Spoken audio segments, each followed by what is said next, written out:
नमस्कार दोस्तों, मैं आपका दोस्त रंजीत कुमार आपका फार्मर टॉक चैनल में बहुत बहुत स्वागत करता हूं। तो दोस्तों, आज हम बात करने वाले हैं कि टमाटर का कैसे लगाया जाए, टमाटर का उत्पादन कैसे किया जाएगा। तो आज के वीडियो में हम आपको बताएंगे टमाटर की लगाने से लेके उसके लास्ट तक उत्पादन करने की विधि का प्रयोग कैसे किया जाए, जिससे अधिक से अधिक उत्पादन किया जाएगा। तो आज की वीडियो में हम बात करेंगे कि आपको टमाटर लगाते हुए उसकी रुपाई करते हुए किन किन बातों का ध्यान रखना है, टमाटर लगाने से पहले किस चीज़ का प्रयोग करना है तथा कीटनाशक को नष्ट करने के लिए किस चीज़ का प्रयोग करना है। इसके साथ साथ ही बैक्टीरिया और अन्य बीमारियों को समाप्त करने के लिए हम क्या प्रयोग कर सकते हैं। जैसा कि मैं पहले से 2 वीडियो और बना चुका हूं, जिन किसान भाइयों ने वीडियो को नहीं देखा वो जाके देख सकते हैं। वो उसमें से एक वीडियो आपकी है कौन कौन से उन्नत किस्मों का प्रयोग करके हम ज़्यादा से ज़्यादा फ़ायदा ले सकते हैं, और दूसरी है टमाटर की नर्सरी को कैसे आप क्या क्या ध्यान रखते हुए नर्सरी का उत्पादन कर सकते हैं, जिससे नर्सरी को तैयार कर सकते हैं। तो सबसे पहले हम बात करते हैं कि टमाटर के लिए उपयुक्त मिट्टी कैसी होनी चाहिए।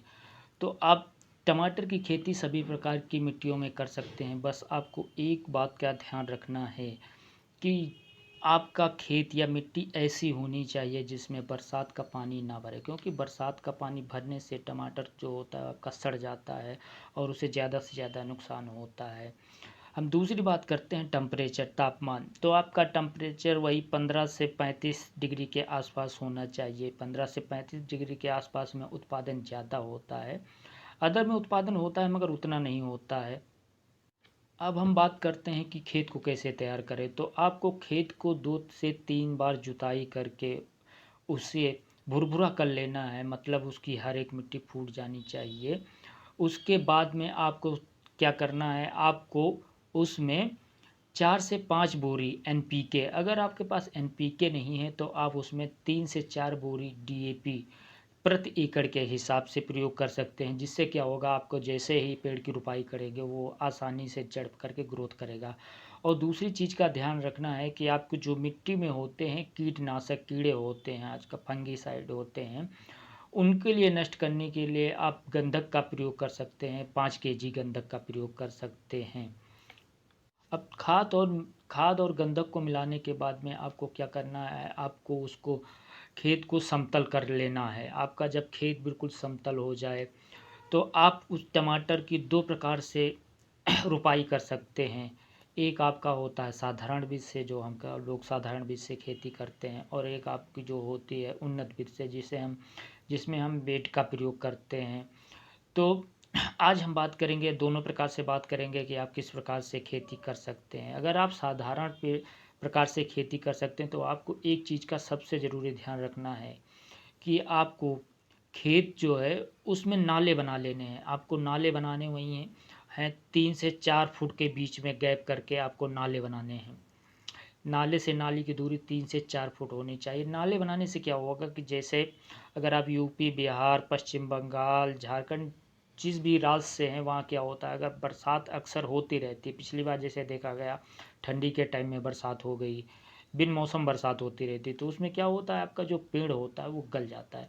अब नाले बना लेंगे तो आपको नाले पर रुपाई करनी है, तो जिससे क्या होगा कि जो बरसात होगी उसका पानी आसानी से नाले से निकल जाएगा। आप सुविधा अनुसार उसमें नाले में पानी भरेंगे, जिससे आपको सुविधा अनुसार पेड़ को मिलता रहेगा। और दूसरी बात, अगर आप मल्चिंग पेपर बिछा के कर रहे हैं तो आपको इस चीज़ का भी ध्यान रखना है कि आपका जो खेत होना चाहिए वहाँ पे पानी नहीं बनना चाहिए। तो हम सबसे पहले बात करते हैं साधारण बीज से अगर टमाटर की रुपाई की जाए तो कैसे की जाए। तो सबसे पहले नाले से नाली की दूरी आपको 3 फीट के आसपास रखनी है, तथा पेड़ से पेड़ की दूरी 1 फीट रखनी है। जब आप छोटी किस्म, जो आपका जो टमाटर की रुपाई कर रहे हैं, जो उसकी हाइट है, ऊंचाई है, अगर छोटी किस्म की है तो आप इसका इतनी दूरी पे प्रयोग करके कर सकते हैं। अगर जो टमाटर की किस्म है, अगर उसकी लंबाई ज़्यादा है, अगर हाइट ज़्यादा है, तो आप कोशिश कीजिए जो आपका जो पेड़ से पेड़ की दूरी है वो आपका 1.5 फीट होनी चाहिए, और जो आपका नाले हैं, नाले की दूरी आपका वही 2.5 से 3 फीट होनी चाहिए। 3 से ज़्यादा ही रखिए तो वही अच्छा आपके रहेगा। अब दूसरी हम बात करते हैं मल्चिंग पेपर बिछा के। तो आप मल्चिंग पेपर बिछा के करते हैं तो आपको क्या करना है, जो आपका मल्चिंग पेपर होना चाहिए वो 20 से 25 माइक्रोन का होना चाहिए। जो कि आपका 20 से 25 माइक्रोन का होता है वो आपका 6 से 7 महीने आराम से अच्छे से चल जाता है। सबसे अच्छी बात इसकी ये होती है। तो इसमें आपको जो टमाटर लगाना है मल्चिंग पेपर में, आपको जिग जैग मोशन में लगाना है। जिग जैग मोशन का मतलब है आपको दोनों साइड में टमाटर लगाना है और आमने सामने नहीं लगाना है। एक टमाटर आपने जैसे लगाया तो एक टमाटर को आपको 2 पेड़ों के बीच में 3 फीट की दूरी होनी चाहिए। अब आप 3 फीट की दूरी एक साइड में रखते हैं, फिर दूसरी साइड में भी 3 फीट की दूरी रखना है, मगर जो आपको जो दूसरी साइड में टमाटर लगाना है वो जो पहले 3 फीट की दूरी में लगाए हैं उसके सामने नहीं होने चाहिए, उसके बीच में होने चाहिए। आप इस प्रकार से प्रयोग कीजिए।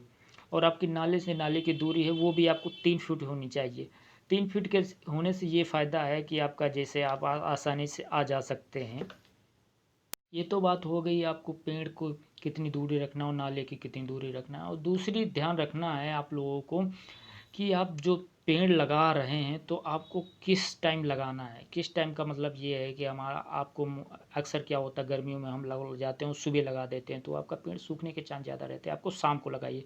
और दूसरी बात को आपका ध्यान रखना है कि जब भी आप रुपाई कीजिए तो आपके खेत में नमी होनी चाहिए। नमी इतनी होनी चाहिए आपका अगर पैर रख रहे हैं तो हल्का हल्का पैर उसमें धंसना चाहिए। इससे क्या होगा, अगर नमी होगी तो आप पेड़ लगाएंगे तो आसानी से चल जाएगा। अगर आपके खेत में नमी नहीं है तो आप सबसे पहले उसमें एक बार पानी भरिए, फिर 2 दिन का वेट करिए। जैसे उसमें नमी आपकी बनी रहे और आप आसानी से उसमें पैर रख सकते हैं, आप तब उसकी रुपाई कीजिए।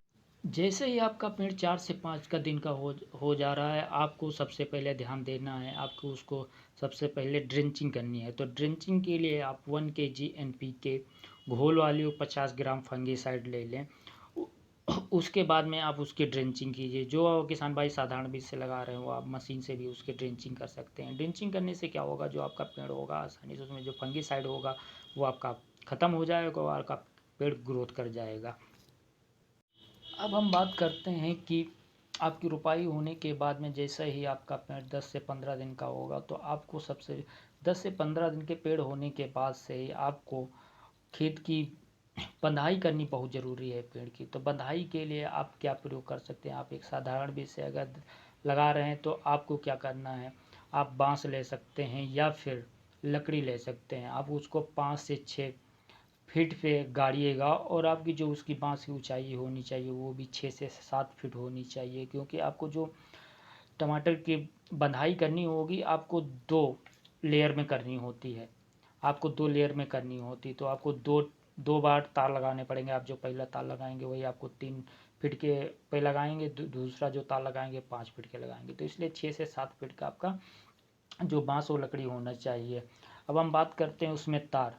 तो आप तार जो आप खरीदिएगा वो 12 नंबर का तार खरीदिएगा। आप पतला वाला तार मत खरीदिए। पतला वाला मोस्टली क्या होता है, तार खरीदते हैं फिर उस पर जैसे जैसे लोड बढ़ता है वो टूट जाता है। जो आप इसमें 12 नंबर का तार का प्रयोग करते हैं ये लगभग आपका 1 एकड़ में 1.5 कुंटल के आसपास का लग जाता है। अब हम बात करते हैं स्टे बहुत ज़रूरी है। आप दोनों छोर पे स्टे का प्रयोग कीजिए। जिससे क्या होता है आपका टमाटर वही 90 से 80 दिन के आसपास होगा तो आपका उस पर क्या हो जाएगा, ज़्यादा लोड हो जाएगा। तो आपका स्टिक काम करते हैं आपको लोड को रोकने के लिए। जो तार होता है आपको उसको तना रहता है। अब हम बात करते हैं किसान भाइयों, आपको टमाटर की जो आप रोपाई करेंगे उसको खाद किस किस टाइम पे देना है, इस चीज़ का बहुत ध्यान रखना है। आपको जिस प्रकार से आपका टमाटर का पेड़ है वो ग्रोथ कर रहा है आपको उसी प्रकार से खाद देनी है। आपको ज़्यादा खाद नहीं देनी, फिर उसकी जो ऊंचाई होगी बहुत ज़्यादा हो जाएगी जो आपके लिए फ़ायदेमंद नहीं है। तो हम आपका बात जो करें खाद के लिए, तो आपको सबसे पहले जो खाद देनी है वो 15 दिन पे देनी है। आपको क्या करना है, अगर आप छिड़काव करके खाद दे रहे हैं, ड्रिप करके दे रहे हैं, तो आपको 2 kg प्रति एकड़ के हिसाब से आपको NPK लेना है। और अगर आप साधारण बीज से दे रहे हैं तो आपको 10 kg प्रति एकड़ का हिसाब से लेना है। जो आप साधारण बीज से दीजिएगा तो आप सिर्फ पेड़ के पास ही डालिएगा, इधर उधर नाले में आपको डालने की ज़रूरत नहीं है। फिर अब दूसरी जो आपको बात करते हैं खाद की जो आप देंगे खेत में, वो आप 30 से 40 दिन के आसपास दीजिएगा। उसमें भी आपको NPK का प्रयोग करना है जो आपकी घुलनशील हो, और दूसरी चीज़ का उसके साथ में प्रयोग करना है फास्फोरस। फास्फोरस बहुत ज़रूरी है टमाटर के लिए। फास्फोरस आपका प्रयोग कीजिएगा। फिर जैसे ही आपका पेड़ 45 से 50 दिन के आसपास होता है तो आपको पेड़ की ज़रूरत होती है, उसमें नाइट्रोजन और सल्फ़र की ज़रूरत होती है। तो आपको अब उस प्रकार की उर्वरक का प्रयोग करना है जिसमें सल्फ़र और नाइट्रोजन दोनों हों। तो आप ये जो कंपनी है सन स्टार, इसकी आप प्रयोग कर सकते हैं। इसमें सल्फ़र और जो आपका नाइट्रोजन दोनों होती है।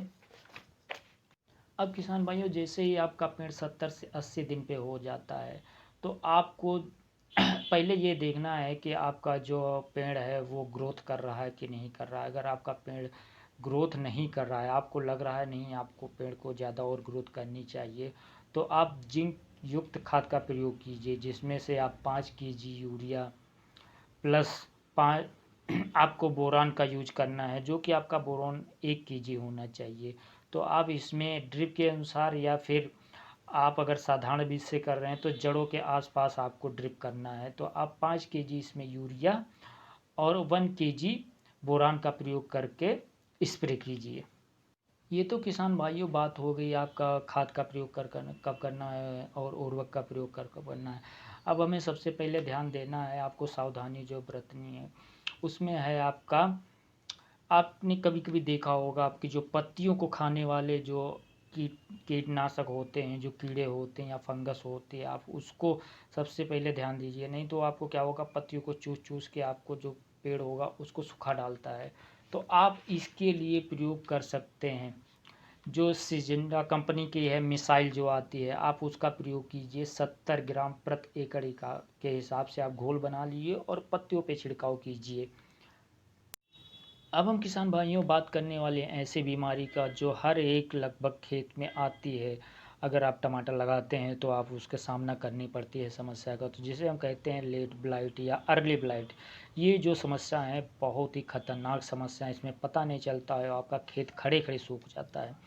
तो आपको सबसे पहले तो रेगुलर खेत की निगरानी करनी है, जाते रहना, खेत को देखते रहना है। अगर जैसे आपको महसूस होता है आपके में खेत में ब्लाइट लगी है, तो आपको ये सबसे पहले कैसे पहचानना है, तो आपको नीचे से पत्ती सूखती हुई दिखेंगी। तो आप इसके लिए रोकथाम के लिए आप सिजेंडा कंपनी की फेलियो गोल्ड का प्रयोग कीजिए, जो आपको 300 ml में और 200 लीटर पानी में मिला के प्रति एकड़ के हिसाब से छिड़काव करना है। ये छिड़काव आपका हफ्ते में मतलब आप 2 से 3 बार भी कर सकते हैं। आपको बस ध्यान देना है कि अगर आपका प्रारंभिक अवस्था में है तो हफ्ते में 1 बार करिए। अगर आपका नहीं है, आपका बहुत ज़्यादा आपको लगता है कि पेड़ सूखते जा रहे हैं, तो आप 2 बार कर लीजिए। तो किसान भाइयों, ये तो रही आपके टमाटर की खेती के बारे में। आप प्रारंभिक से लेकर लास्ट तक हमने आपको बारे में बता दिया। और आप फिर उसके बाद में जैसे जैसे आपको लगता है कि नहीं आपका पेड़ अगर ग्रोथ कर रहा है, तो आपको बहुत ज़्यादा इसमें खर्चा करने की ज़रूरत नहीं है। आप ऐसा ना हो फर्जी में बिना मतलब यूरिया और उर्वरक का प्रयोग करते रहें। अगर आपको में ग्रोथ नहीं हो रहा है तो आप यूरिया, फास्फोरस और सल्फर का प्रयोग करते रहिएगा। तो किसान भाइयों बहुत बहुत आपका धन्यवाद। Bye bye.